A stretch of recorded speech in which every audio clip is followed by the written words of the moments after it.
যে তোমাকে গাল দিচ্ছে, কি বলছে?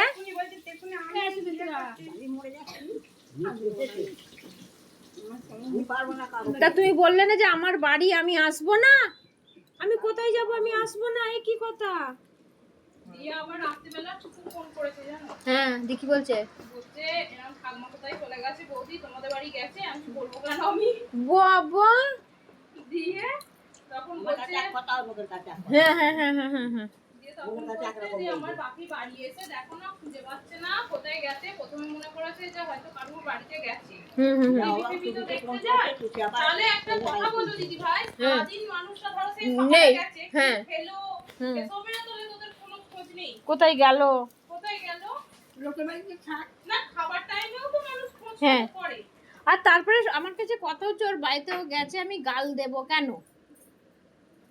তোমার যদি সেখানে অধিকার থাকে তাহলে তারও তো আগে, তারপরে তুমি।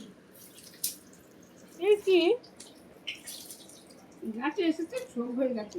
এসেছে, ঠিক আছে, বসো, দুটো মন হলে খেতে দে। বলতে হবে না।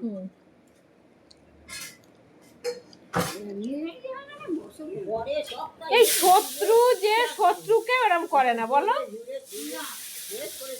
এত কিছু ঘটে যাচ্ছে নিজের শরীরের দিক থেকে। হ্যাঁ হ্যাঁ হ্যাঁ, তবুও তোমার লজ্জা ঘৃণা। তাতেও তো দিদাকে একবার বলেছে নাকি, হ্যাঁ তুমি অভিশাপ দাও, তুমি অভিশাপ দাও।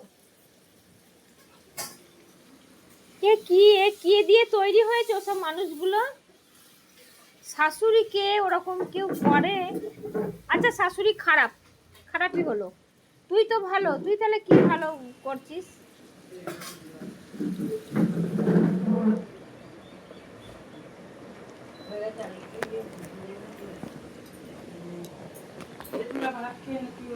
ভাত খেয়ে না।